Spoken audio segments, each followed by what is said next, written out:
Good evening. I call this meeting to order.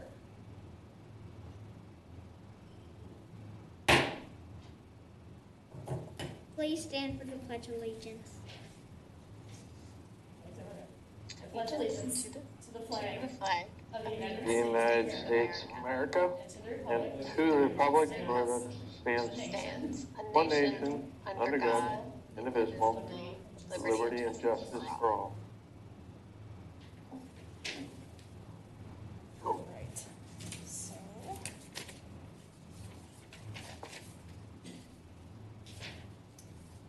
I will make a motion to approve the agenda. we have a motion by Councilmember Henry I'll second. and a second by Councilmember Mock. Any further discussion? Right. Mr. Mayor, can you do a roll call vote for approving the agenda? Councilmember Henry, I, Glenn Henry. Councilmember Mock, Aye, Christy Mock. Councilmember Sayre, Aye, Lori Sayre. Councilmember McKnight, Aye, Joy McKnight. and Mayor Johnson. Aye, Courtney Johnson. All right, let's just take a couple steps backwards. Mr. Mayor, can you do a roll call for attendance, please? Councilmember Henry, I, Glenn Henry. Councilmember Mock, Present. Councilmember Sayre, Present. Councilmember McKnight, Present. Mayor Johnson. Present. Thank you, Mr. Mayor. All right, welcome everyone, and thank you for tuning in to tonight's meeting. We value our residents and community members, and we want to make sure that everyone who wants to participate and provide input can do so. This meeting is available via the city's website by clicking on the video link under upcoming meetings on the homepage at cityofcarver.com. Or you can join remotely via Zoom conferencing services or provide remote. Information related to joining the Zoom conferencing services can be found on the city's website or attached to the agenda for this meeting. We ask that anyone wishing to address the council wait to be recognized by the mayor, be respectful, wait for your turn to speak, and don't speak over one another. Callers will still need to provide their names and addresses for the record. All right, with that, we are up to item number 4, community comment, and we are joined here by Mr. Jace Nelson, who wanted to just say a few things.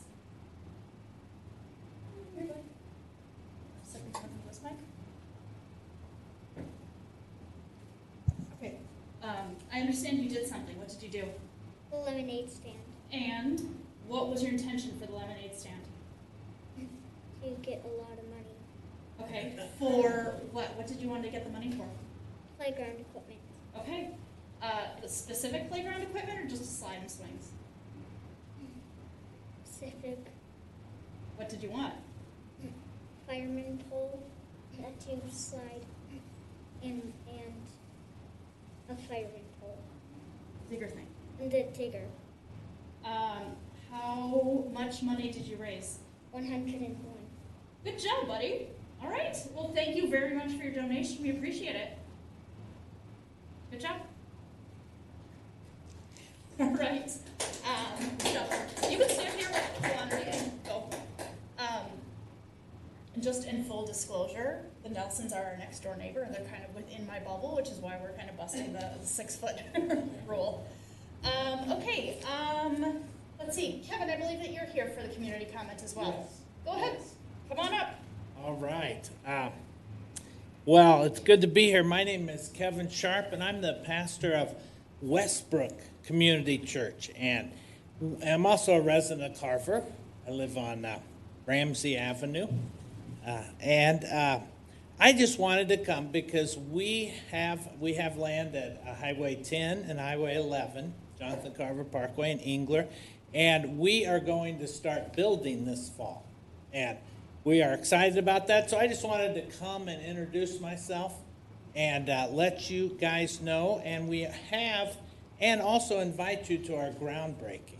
That's Saturday, September 19th at 10 a.m. in the morning. So we'll be on our land, and I wanted to invite the council to that and come and celebrate with us. This time, I even brought some invitations, but they don't really do much good since you're the only one here. But I can leave those here. Yeah, you know what? We all have mailboxes here, so I'll make sure. Okay, Good, His mailbox. thank you. Yep. So I just wanted to introduce myself and just say come on September 19th if you can. And we'll be in the neighborhood. We want to serve the community and be a part of the community. So Great. thank you. Well, thank you, Kevin, and Yes. welcome to the neighborhood is weird, but welcome Yes. to the neighborhood with the church community. Yes, great. Thank you. All right, item number 5, presentations and reports. We get our legislative update from Representative Nash. How are you doing, Representative Nash? Madam Mayor, I'm doing very well. Thanks for having me. Glad to have you. Yeah, so, this is always weird, but I appreciate being able to remote into your meeting. I'm not wearing my mask. I'm at home, so please forgive me. But happy to join you. Wanted to give you a brief update on things. Obviously, you've all been watching several things in particular for the city of Carver. Wanted to focus on that and then not belabor the point or the time. I don't know how much we had allocated for this, but let's jump right into what's happening. We're likely to see our 4th special session here. Could be Friday, could be Saturday. We haven't heard from the governor. And as we've been calling it here at my home, it's the not so special session. So we've had 4. And we've had some level of difficulty getting various things done. But let me dispel a rumor that I've heard from a number of people that we don't want to get a bonding bill. Well, we do. It right now is something that has been talked about a lot. There have been a lot of different numbers thrown around. There is some division or dissension as to what projects should or should not be in there. And Madam Mayor, as I told you, if the project for the city of Carver is not in there, I'm going to do my level best to make sure it is by voting no against it. It's an important project, and I have made that abundantly clear to our bonding lead, Chair Erdahl. I've made it clear to Chair Murphy. I've even talked to Senator Senjum, and I hope that it makes it in there. Currently, it's not. And Representative Nash, I'm just going to interrupt you for a second. We've got a couple folks Sure. here in council chambers and some folks watching at home, and who knows who watching the video replay. When you refer to the project for Carver, the city of Carver is looking for $12 million in the bonding bill for our levee reconstruction project. So that's the project that Representative Nash is referring to. And my apologies, sometimes we talk a lot of inside baseball, but yes, so there is a project for the city of Carver that is a very good request, money to help redo the levee. And, we made it so that the bonding tour stops out in Carver. I was traveling, but I know that you all were there. This is an important issue. I've made it abundantly clear to my colleagues that it is something that I think meets the test of something that should be in a bonding bill. Sadly, it's not. And we're doing our level best to convey to them that that's a mistake. I will tell you there is not going to be conversation relative to a bonding bill this next special session. If it's this week or early next, we are in a quiet period that has been requested by Governor Walz. Given that some bonding activity has gone on, and they have asked for there to be no bonding conversation until October. So that obviously is going to make it so that there isn't any movement on it in the month of September.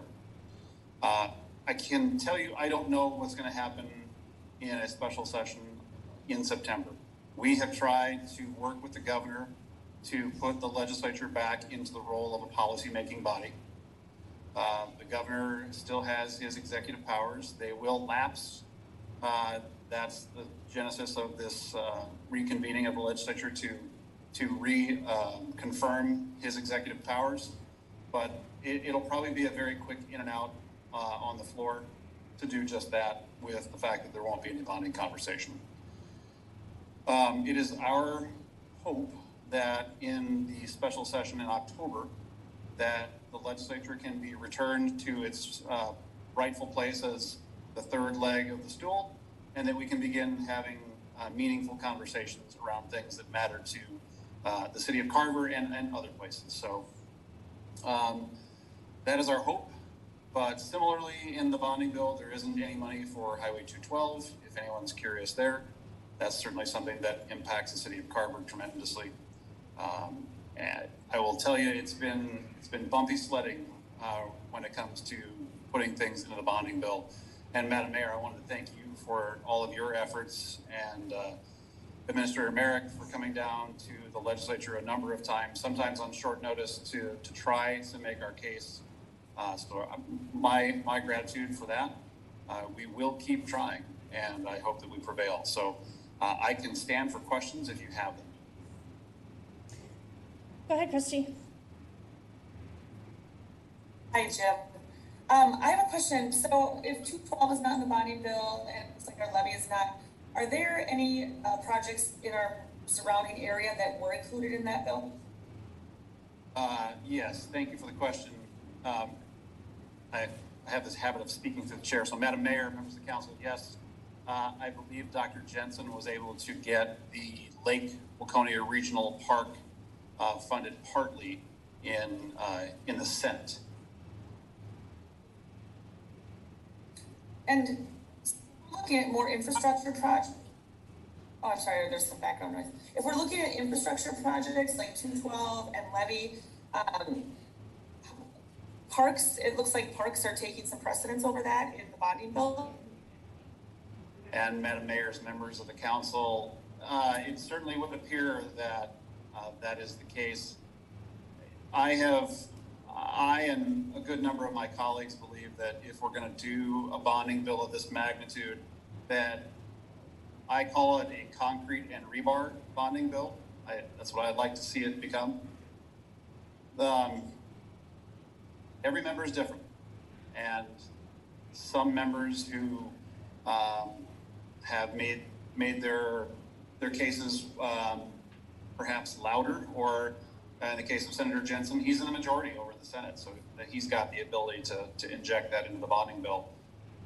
From my seat, I would like to see it be the roads, bridges, water towers, PFA money, which would also then help a couple of other Carver cities like Cologne and Watertown with something called PSTIG. I'm sure you guys have talked about that, but it would help with some of their wastewater treatment issues. You know, my perspective, council member, is that bonding should be to fix the things that are fixed infrastructure. A park certainly could be considered fixed infrastructure, but I would like to see it become a road, bridge, and hard infrastructure bonding bill. There's still a chance that could be the case. You know, with the impending deficit that we're looking at for the next biennial session, we're going to have to look at what is it we invest in. And from my take, it makes that concrete and rebar approach that I mentioned a lot more viable, because you've got some things like a park or other things that may not be as important as other folks weigh in. So I would encourage for the people watching at home, or that will watch this at a later date, it's helpful when legislators have communication from people that live in the district to say, hey, you know, I'm so-and-so, and I live at 123 Main Street, and I am asking that we move forward a concrete and rebar approach bonding bill, and that we look very seriously at what is the cost of that infrastructure right now. And we have lots of need to haves. We have some nice to haves. I think that need to have should win the day. Representative Nat, so I know that this is probably, or maybe it's not something at the top of your head here, but do you know what was in that for the Lake Waconia, or how the dollar amount they were looking for or asked for, or was it? You're right, I don't have it at my fingertips. I can get that for you. I can get that back to the administrator, and he can circulate that for you. Okay, I do just find... I just don't want to speak out of turn and have the number be wrong. Absolutely. Yeah, I'm just looking at what that is in comparison to the costs that we have for some of, like you said, the rebar things. So it's a little bit disappointing. As much as I love parks and recreation, that some of these projects that have to do with roads, infrastructure, and possibly the safety of folks who live in our cities when it comes to levies, that it wasn't included. But thank you for your explanation. I appreciate that. No, I appreciate the question. It gives me an opportunity to talk about the fact that I do believe that your project is more important than a lot of other projects that are in there. To be perfectly candid, and I think you guys have always expected me to be just that, in this case, being in the minority puts us in an untenable place. They typically will look at minority represented districts, and you may get something, you may not. And it's sad that something as important as this, because quite honestly, and the mayor and I had talked about this, I've talked about it with several of you, a heavy rain or a lot of snow melt could be a really bad thing. And the levy is not what it needs to be. And I think that's a very viable case to put this into the bill. So I am hopeful that we can still prevail, but it doesn't look as though the messaging that we've been sharing with them, both kindly and then sometimes a little more directed. Because I've been very clear with the mayor that I'm more than happy to take down a bonding bill by not putting up enough votes. And I can encourage a good number of my colleagues to not vote for it, which is a tactic that we can use sometimes to make sure that something perhaps a little fluffier, containing more unicorns in a park might be removed, and we can put in something like this. Thank you. Representative Nash, earlier this evening, we are, as I'm sure you remember, probably about waist deep in our budgeting process for the 2021 budget year. I don't miss that at all. It's a good exercise, and I feel like, especially by December, we absolutely know every line of that budget. But the question came up about asking you to look into your crystal ball and let me know, which I know you've come to expect those questions from me and learn to love them. And you can't see me smiling behind this mask. But do you have any concept, any thoughts on what will happen to LGA next year? I figured that would be a question. With the budget looking the way it does, I would expect LGA to be cut. Not zeroed out, but it will be decreased pretty substantially for every city in the state. So obviously, if you're receiving, I don't remember your LGA number off the top of my head for 160, 173. What was it again? $160,000, 170, Yep. 173. I would like to be wrong, but I'm going to guess that it's going to be a lot less than that. When I was mayor in Laconia, we saw that number jump up and down significantly year over year, sometimes with fewer negative impacts to the overall state budget. So again, not wanting to say something incorrectly, but I know some of our fiscal staff is running permutations as to what it might be. If I find out something that we feel is predictable, I'm more than happy to share that with you. But the simple answer is expect it to be cut. Okay. We're looking at numbers between 3.5 and 6 point something billion in deficit. So obviously there's going to be a lot of places that get looked at for being contributors to reducing the deficit, because we as you know, we have to balance our budget every biennium. That's going to be a big lift. So that's I guarantee it, it's going to be one of the areas that gets looked at. All right. Thank you. Any other questions for Representative Nash? That many? Yeah. All right. Well, thank you so much for your time. Appreciate your visit. You bet. If I could, Madam Mayor, want to thank our elections folks in advance of the upcoming election. You know, I heard nothing but great things from across the districts and county for the primary, and it certainly was very different than what most people were expecting. It was a whole new thing. I mean, we don't typically go into buildings wearing masks unless we want to be escorted out by a guard and a gun. But everybody did a nice job, and I think that it's going to be another busy time for the general election, but I have great confidence in all of the elections folks, and I just wanted to say thank you ahead of time to those people that are volunteering to work the polls, to help us carry out our vote, and to return things in a timely manner. And just wanted to also let folks know that the returns will be somewhat different this year. That the Secretary of State was sued by a group earlier this year to extend the time during which people can return their ballots. So what that means effectively is that people have the ability to have their ballot, if they requested an absentee ballot, postmarked by the day of the election. And then there are 7 days that can follow before their ballot has to be received and counted. So for those folks that like probably all of us are junkies and watch TV at night, just know that the voting returns may be a little different this year because of that COVID-related lawsuit.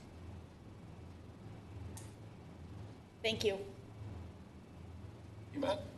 And as always, if people have questions, you can reach out to me.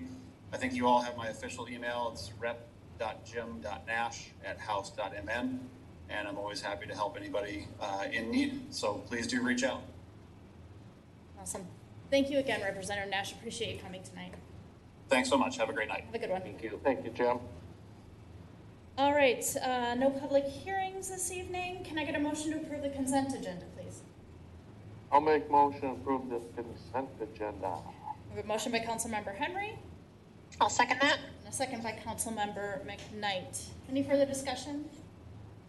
Mr. Mayor, can you do a roll call vote, please? Councilmember Henry, I, Glenn Henry. Councilmember Mock, Hi, Christy Mock. Councilmember Sayer, Aye, Lori Sayer. Councilmember McKnight, Aye, Joy McKnight. Mayor Johnson. Aye, Courtney Johnson. Motion passes unanimously. All right, no unfinished business. For new business, we have the Ramsey Avenue Reclamation Project. Mr. Schmidt, go ahead. All right, good evening, Honorable Mayor, City Council. Thank you for having me here tonight.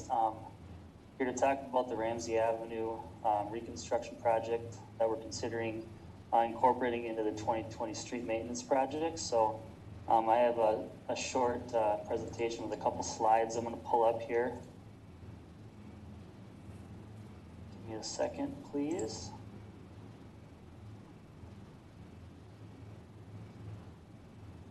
All right.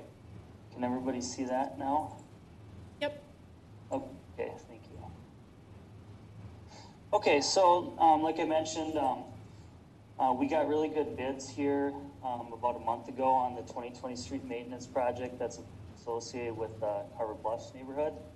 At that time, with the bids that were received, the council requested that the city engineer request pricing from the contractor to see if they would be willing to include the Ramsey Avenue components into this year's project. So we requested that, and they had provided pricing back to us, and that's what we're here to talk about tonight. So with that being said, Ramsey Avenue was the portion of the street rehab in the future we were considering in the very near term. It's about 26 years old, as is a lot of the streets in the Bluffs neighborhood. So the areas that we're considering are in red, and that's west of Carver Creek Place down to Ramsey Bay. And this is a really poor segment of Ramsey Avenue. It really is pavement failure. So what we're looking at doing here is a street full depth reclamation project instead of a mill and overlay. And I think that the next pictures here will help solidify that. So as you can see here, this is a really good indicator of what we'll call pavement failure. If we mill and overlay this area, you'll see these cracks coming through next year. So there's really nothing we can do but kind of grind up the pavement and start over at this point. So that's what we be recommending to do here, and that's the pricing that was received by the contractor. So as I mentioned, this is full depth reclamation. The contractor has actually started work today out on Carver Bluffs on the Parkway and also on Carver Creek Circle. So this is our reclaiming machine, and as you can see, what it does is it essentially grinds up the existing bituminous pavement into the aggregate base that's below it, and it creates a new homogeneous mixture of an aggregate base material that we can essentially use to start over and prepare for a new paved surface. So along with full depth reclamation, what we'd be doing is there's a couple really bad areas where the curb and gutter has to get fixed, areas that are very damaged or impacting drainage right now. So we'll go ahead and fix those few areas. And then along with that, when you reclaim the pavement, you have to reset the castings on the manholes in the streets. So that's what the city utility adjustment work is associated with the project. So as far as schedule goes, as I mentioned earlier, we started the project today. So they actually reclaimed Carver Bluffs Parkway, as well as Carver Creek Circle. I don't know if they got done with that today all the way, but I know they got started on that. The rest of the week, what they're going to be looking to do is start to work on those spot repairs for the curb and gutter on the two streets that are already approved in the project, obviously. And then starting on those utility adjustments. So getting into next week, they'll finish up those remaining items that carried over through this week. And then they'll begin to actually prep the aggregate base material. So what they'll have to do, as you can see in this picture, is when you reclaim it, if you can imagine, it kind of gets brought up a little higher than the finished grade that we need it to be. We need to lower it back down to allow for the bituminous pavement surface to be laid on the gravel. So they have to strip off some of the gravel that's made, and then they prep it, they roll it smooth and get it ready to pave. So they'll be focusing on that next week. And then hopefully the week of the 21st is when they'll be paving, as long as all the weather holds here. We'll hopefully be wrapping things up on the week of the 21st. So with that being said, what the council action would be tonight is to consider approving the change order for this project. And that came in at an amount of $44,386.50.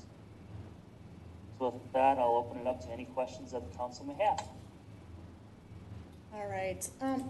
Hey, Aaron, just I'm trying to get back to the Brady Bunch view here.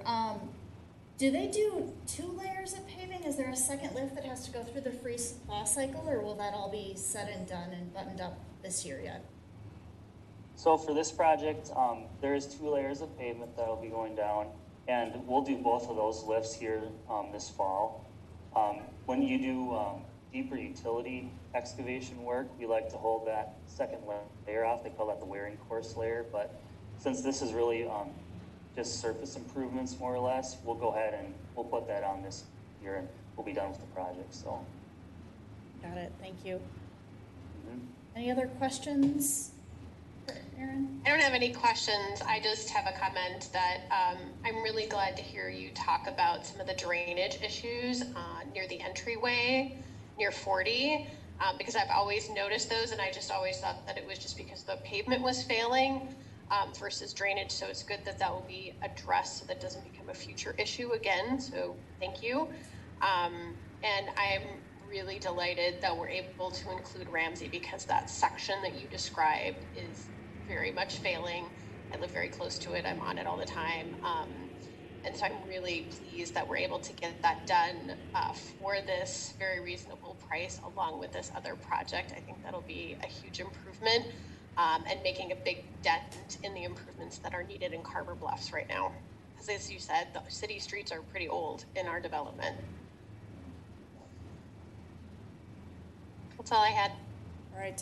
Anybody else or anybody want to come up with a motion? I'll make a motion to approve the change order number 1 in the amount of $44,386.50 to 2020 street maintenance project. All right, we have a motion by Councilmember McKnight. I'll second that. Oh, I heard Glenn first. We have a second by Councilmember Henry. Any further discussion? Lori, were you raising your hand with further discussion or to make a second? No. Okay. Make a second. Okay. All right, Mr. Mayor, can you do a roll call vote, please? Sure. Councilmember Henry, Aye, Glenn Henry. Councilmember Mock, Aye, Christy Mock. Councilmember Sayer, Aye, Lori Sayer. Councilmember McKnight, Hi, Joy McKnight. and Mayor Johnson. Aye, Courtney Johnson. Motion passes. All right. Item 10, the CARES Act Business and Housing Program update. Ms. Smith. Thank you, Mayor and Council. I want to go over just a couple quick updates from the CDA, the Community Development Agency for Carver County, related to the CARES Act. So the federal money that we received for COVID-19 relief. So through the program, 10 businesses in Carver have applied for the funding that we provided to the CDA. So businesses could apply for up to $10,000. So potentially $100,000 of our money is gone, but that doesn't mean every application did apply for the full $10,000 amount. I did get word that we had one rental application get approved for the housing dollars. So $2,500 of our housing money has gone to a renter in the city of Carver. I spoke with Elise Durbin with the CDA today, and over the long weekend, countywide, they had 303 additional applications come in for both programs. So they are working their way through the applications now. I should have an update in the next couple of days that I can share with Brent to pass on to you to see if any of those were Carver specific for rental or housing, and then businesses as well. An update of some of the outreach that we have been doing. If you read the city newsletter, there was information there. We did a targeted mailing to all businesses in the city of Carver, and then we've been pushing information on social media over the past couple weeks. So that is the update. I will pass on any information I get later this week so you can keep an eye on the numbers that we have. But again, 10 businesses in Carver have applied. They can apply for up to $10,000 and then just one rental for the housing program. Aaron or Brent, do you think it makes any sense to maybe or post something about it like at the post office? Just another way for people to notice it? Yep, that's good feedback. Elise is working on getting some flyers out, so you should start seeing those around town. Go ahead, Brent. Just one item that has changed from an allocation perspective since we last met. Did some follow-up with our auditor as well as the Carver County Sheriff's Office, and the thinking is that the Sheriff's Office plans to seek reimbursement for 100% of their patrol costs as CARES Act reimbursable expense under the CARES Act, excuse me. And so our current thinking is to follow through and be on that same page. So any money that we wouldn't use under the housing program, we have allocated use under the patrol costs criteria for public safety under the CARES Act. So we would be applying for reimbursement for Deputy Sandberg and Deputy Possert, in order to be consistent with the county's perspective. So I just wanted to run that by the council just to confirm that your wish to do that, since it would be a relatively large reimbursement request under that funding criteria.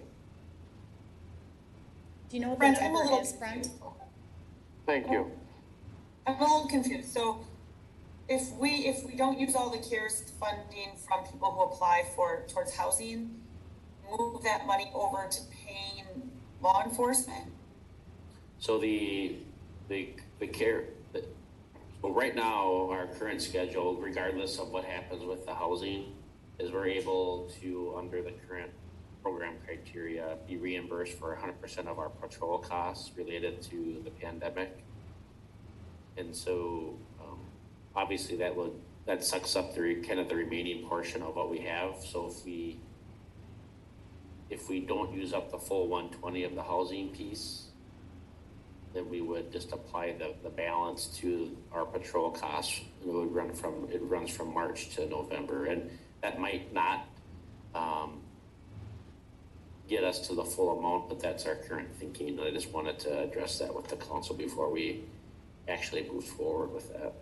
Okay, so then those months, we as the city then would not technically be paying the law enforcement. The CARES Act would be paying for those certain months. Essentially, I mean, we're still paying the bill. We'd just be reimbursed from the CARES Act for that cost. However it comes back, we end up having, well, I'll just call it more it comes back to us. So we have those funds available to us. Correct. The alternative is if you chose not to ask for that, as with any other part of the program, you'd be sending money back. Well, I guess in my opinion, if we can use it to offset those costs with law enforcement, I don't have a problem with it. I know that you have to justify those costs per the CARES Act. So if we're keeping in line with that, then I guess I don't have a problem with it.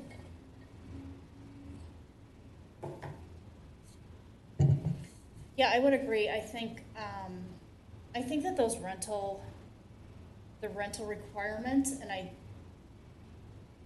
we've made some changes to our requirements versus the counties to try to open up the pool a little bit. And I don't think that, I mean, clearly that was not enough. I think the requirement that you have to be in trouble, like in threat of foreclosure or being kicked out of your apartment, is still the right thing to go, but I think that we're still kind of early enough in this period where folks aren't potentially in that much trouble, to be honest.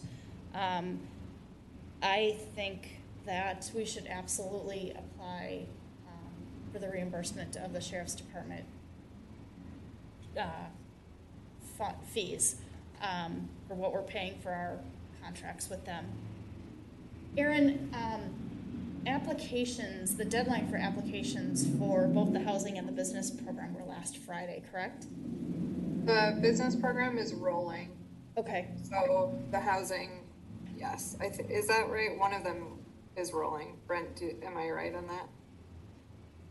I don't remember off the top of my head. I know September 4th was a deadline for one or both. The council could certainly extend that tonight. That could be some feedback that Aaron could share with the CDA that you'd be willing to extend the application period. I also want to just note on the sheriff's office, it's payroll costs only. So it's not the cost of the vehicle or any of the, other items on equipment. It's payroll costs directly related to patrol services in the city. So it's not the complete cost of the contract. And you don't know yet what that number is from March to November?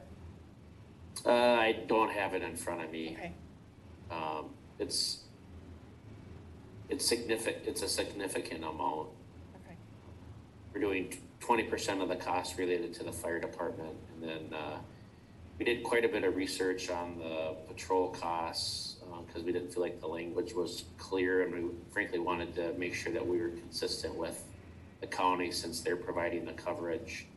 And the county is seeking reimbursement for 100% of their patrol costs related to payroll. So we're going to be, or I'm recommending that we mirror that. Is Larry comfortable with the language for the reimbursement? We haven't talked to Larry Harris Okay. about it. Okay. Mayor Johnson, I looked it up. The business program closed on the 4th. Rental is on a rental and housing is on a first come, first served basis. So that program is still open. Okay. There's a letter that was provided by the auditor's office, not the county auditor, but Abdo, that was sent to another city that's been kind of floating, that in essence confirms city's ability to do that. So I don't have a concern from a legal perspective. Okay. I would say this is more of a philosophy. I mean, how do you want to use the CARES funding? We talked about a budget, and so this would in essence be an amendment to that budget. And I'll bring back, quote unquote, the final budget as we learn more about where we landed on the housing stability program. But if the council wasn't interested in that being reimbursed for that, then we wouldn't move forward with that. So I wanted to check in on that. If anyone is not comfortable with that reimbursement, now would probably be the time to speak up. I'm fine. Okay. Okay. I'm good. Any other comments, thoughts in general about the CARES Act programs? No? All right. Thank you, Erin. All right. Let's talk about the HPC appointment from the work session. David Pasco.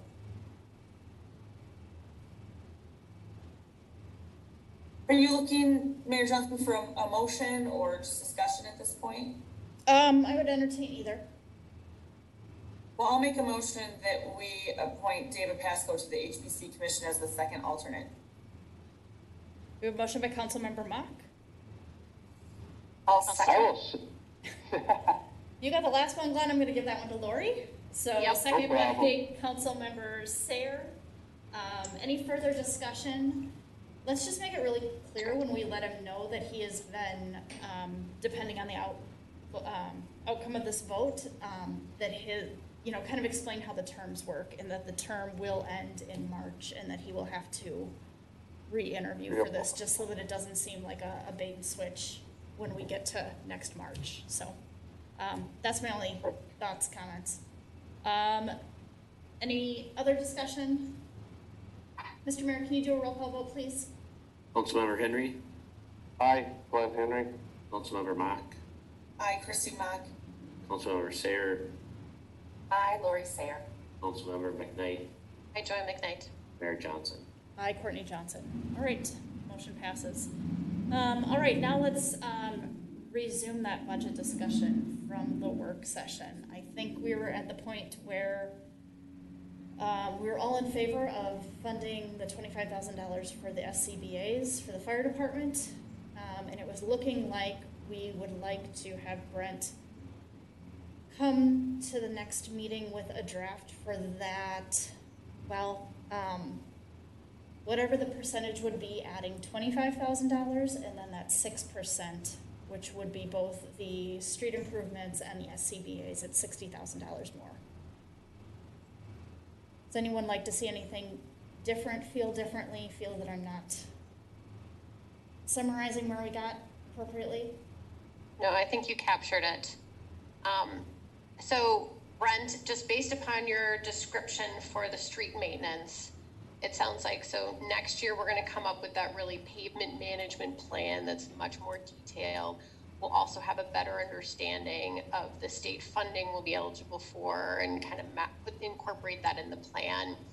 But I think I also heard you say that any money that we're putting into our street maintenance plan, because of the work that we're going to be doing on Jonathan Carver Parkway and 6th Street, we probably won't be doing any other big mill and overlay or reclamation projects in 2021, other than what will be tackled as part of JCP and 6th Street and what we are doing this year, right? Correct. It'll Okay. be limited to pothole repair, Yeah, the sort of normal maintenance that a we do. utility patch here and there, etc. Okay, so the point of putting more money into that fund is just, again, taking the long-term view, as the mayor has stated, to, you know, kind of look at the longer term beyond 2021. That's what I just wanted to make sure I got my head around. Thank you for the clarification, Brent. All right. Any further discussion? Brent, are you clear with what you need from us, the direction? Let's all provide two resolutions. One, I don't have the number, but one showing 6% and then the other being a $25,000 ad, whatever that'll probably be at 5% or just below it. But we'll have those two, and then take direction from the council on whatever resolution you adopt. Sounds good. And again, to say it for, I think we all understand this, but that this is the ceiling, this is the not to exceed number that we are determining in 2 weeks, 2 weeks from last night, so at our next meeting. All right.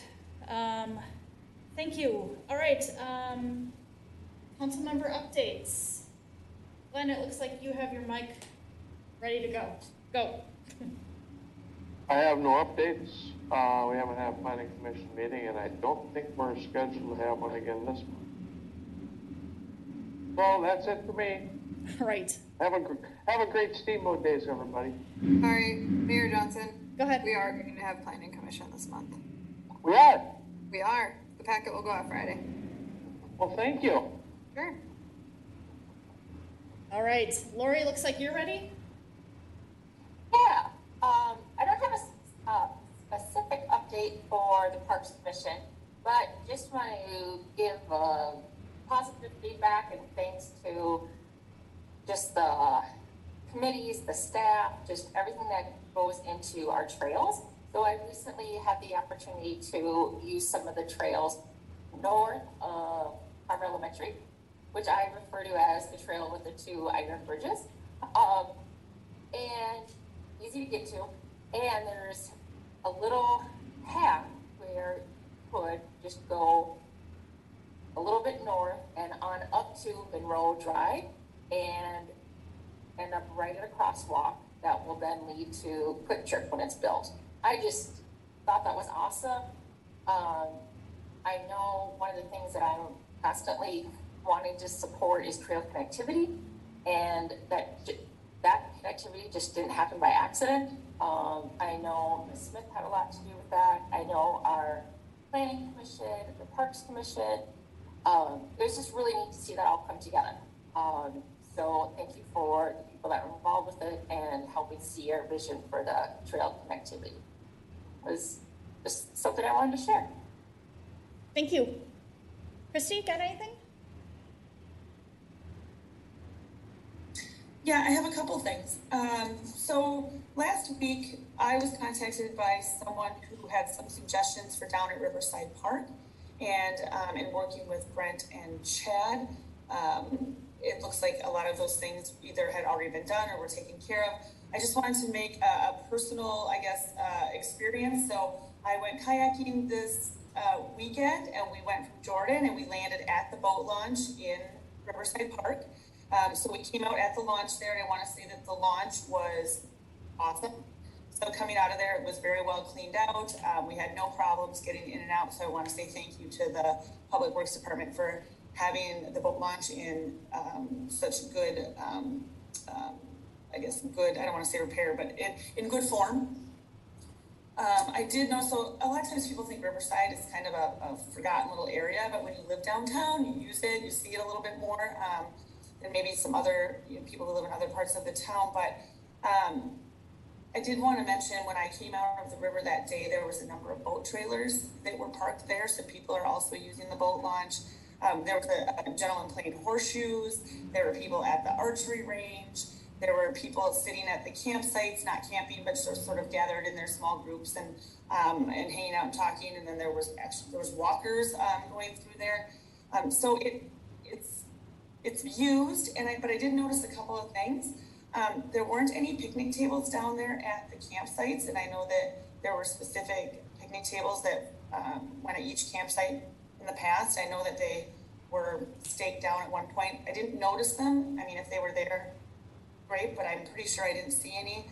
I noticed at the archery range that, and this just happens over time, the bow hangers and things that used to be there, I think there might be one left. I mean, that's just wood that's going to deteriorate. So maybe there's something that just can get manufactured in our own shop that doesn't take much to put back up there. And then I've asked for this many times, so I would really love to see this. With all those people using the park, I did not see one garbage can. We really need to have some garbage cans down there. People throw their pet waste away, bottles, you know, it helps us keep our own parks clean by having those. And I suggest, you know, more than one. I know sometimes we've had problems in the past with people throwing fish guts in the one down by the boat launch, which is pretty gross. But if we could have at least one towards the end of the campsite, one at the archery range, or a few in the park, I think that might help. But other than that, I want to say the park looked really, really great. And it was really exciting to just see all these people using all these little different things that we have put in there over the years. So thanks, Chad, for that, and for Brent for looking out for that. Two more things. The Lions donated, I just want to recognize it was on the consent agenda, but the Lions donated almost $5,000 to the fire department. They're slowly replacing their personal radios. Callie, I'm going to say correct me if I say anything that isn't right here, but we had a couple of firemen who came to our Lions meeting to talk about it. They were fantastic, and we were really excited to be able to purchase one, especially since these are life-saving units too. I mean, they take them into the fires with them. So I'm glad to hear that the DNR grant came through and that you might have an opportunity to replace some of those other ones. And then last but not least, the car show is this Saturday morning from 10 until 1. We have Smooth Move, the smoothie truck coming, and then we have Twisted Oat Pizza that are coming also. So come down and get your smoothie and your breakfast pizza that morning if you would like that. But hopefully the weather is good, and I guess that's all I have on that. All right, thanks, Christy. Joy, do you have anything? I don't have any specific updates, but I want to commend the Public Works and whoever is monitoring what's happening on Carver Bluffs Parkway, Carver Creek Circle. Today was the first day of the closure of that one entrance to the Carver Bluffs development. I know there was some angst within the neighborhood about the length of the potential closure, but it's impressive that they started on time and got so much done today. I am super impressed and encouraged that the project will get done pretty quickly. So I think the neighborhood is going to be really appreciative. So thank you. That's all I have. All right, thank you, Joy. Chad, I will be the fourth council member to heap praise on the Public Services Department. Not that we don't love everybody and everybody doesn't do a great job, but I had a resident reach out to me saying that Olson Park, which is up kind of by Copper Hills, was looking a little in need of some TLC. I emailed Brent on a Tuesday and didn't get out there to check on it until the following Saturday, so as in 4 days later. And there was not a weed to be found. There was an entirely new batch of wood chips, and the other thing that the resident had mentioned was that there were a couple of dead trees, and all of those had been taken care of. So it was outstanding how quickly you responded, and I've come to realize that that's just how you work. So I really appreciate that, Chad, and Brent and the teamwork there and getting that taken care of just through a really quick email and knowing that all I have to do is send you a note and that it can be taken care of. The other thing that I wanted to mention is that a couple of weeks ago, Brent and I met with Stacy Gross from Representative Emmer's office. She came out here and met and kind of wanted to check in and see how we were doing out here in Carver. So we spoke with her for about an hour and just kind of gave her an update on, you know, what we need, what we're looking for. I put in my pitch again for some additional money to see if they would be any help with the levee project, and then just kind of talk all things Carver with her. And then my final item that I wanted to bring up is that the City of Carver will be hosting a free food distribution on September 30th, which is a Wednesday. The distribution is going to be taking place from 11 a.m. to 1 p.m. up at Carver Station, right across from the elementary school. We are looking for two things. I'm gonna have Brent share the information with the council, but we are looking for volunteers to help staff that. The shifts are from, I think, like 9:15 to 11:15, and then 11 until maybe 2:15 to help with the distribution and then the cleanup. And then we're also looking, we're partnering with Carver County, and they're gonna help kind of publicize this so that we can make sure that we reach out to the folks who are in need of this. It's gonna be a prepackaged boxes of food, and folks are gonna just drive through Carver Station, and the volunteers will just put the boxes in people's cars and their trunks, wherever. So I've done one of these before in Chaska where I volunteered, and it's a pretty slick operation, but definitely in need of some volunteers. So council, staff, whomever, if you want to join us, I would welcome the help on September 30th. But that is it from me. Mr. Merrick, do you have any updates? Yeah, I have one item related to the city manager's report from the work session that I'd just like to carry through to this. Can everyone see the slide here? Yes? Yes. Okay, thank you. So something that the city has actually talked quite a bit about, and it's perfect transition to talk from all the compliments public services was getting to talk about the needs the department has. We've talked about for a number of years the space needs was identified as a part of the master facilities study back in 2014. We're looking to update that analysis with our current leadership. So Chad Schell and Kelly Trimble would be working kind of hand in hand on this. The reason the fire department would be included, as you know, but for folks maybe that are watching that are unfamiliar, is those two departments share a space, and so would be a good opportunity to look at maybe creating some efficiencies. But as the council knows, and for those that are watching, the public services department is really kind of operating out of three spaces right now.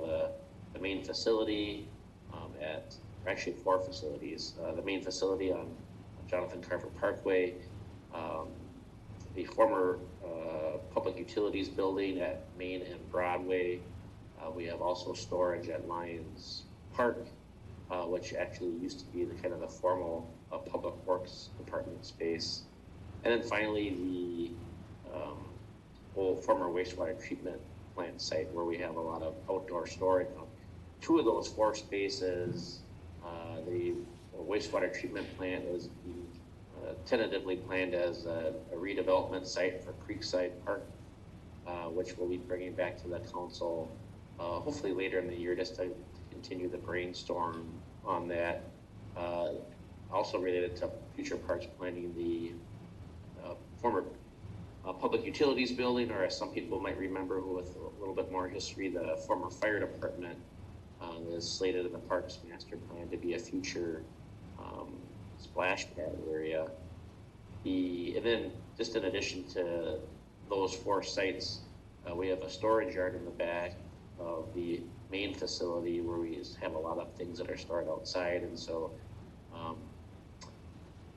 I'd welcome those who kind of haven't had an opportunity to kind of run through public services in a little bit.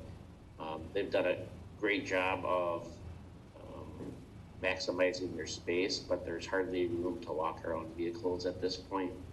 And so not suggesting that this is a space need that'll be built and rectified next year, even the year after. But we are in a need, I believe, to develop an accurate scope of work so that we can create a budget number. We know what the building would be. We can put it on our financial documents, and we can have a meaningful conversation amongst the city council on when to build it. If there are additional contextual items to discuss, we can have those conversations. But I feel like right now we're only talking about this kind of really big picture need without a lot of context. And so we reached out to our architects who worked on the City Hall project to Wold. They're able to conduct this work for $8,600, which we can do with our available resources in the 2020 budget. This typically on a number dollar amount wouldn't be something that we would bring to the council, but because of the significance of the kind of impact and for transparency purposes, and, you know, when we get to the final report point, you know, we want the council to be interested and supportive of the conversation. So before we started this work, I wanted to check in and make sure that this aligned with your objectives and goals for moving forward. Thoughts, comments? Like it. Yeah, Yeah. I think it's good to know what's coming at us, and you know, a couple of years ago when Brian was still around, we had talked about space needs for public services enough that I did a ride along with him, and he took me throughout all of the facilities throughout town, and he showed me truly how crunched we are for space. And in that time, we've made a capital investment, and we have even more equipment that's looking for homes. So I think it's a good idea so that we can start planning with our eyes wide open for the future. Again, that long game, Lori, that you like so much. Yep. Agreed. All right. Sounds like there aren't any objections. If there are, now would be the time to voice them. Hearing none. That sounds good, Brent. Yeah. That's all I have. Just as a little teaser, your next meeting, I'll have a update of our strategic action plan related to our strategic plan, so we'll be able to go over that. And as we start working toward developing a schedule and a program for your next update to the strategic plan. So with that, that's all the updates I have. Thank you. All right. Can I get a motion to adjourn? I'll make a motion to adjourn. I heard Glenn first. Christy, you want to make a second? I would love to make a second, and I would also love to know why I'm a delay behind Glenn, because I will spend mine, I will start talking. Hey. Yeah, I'll make a second to that one. You can always anticipate it and make a motion without me having to ask.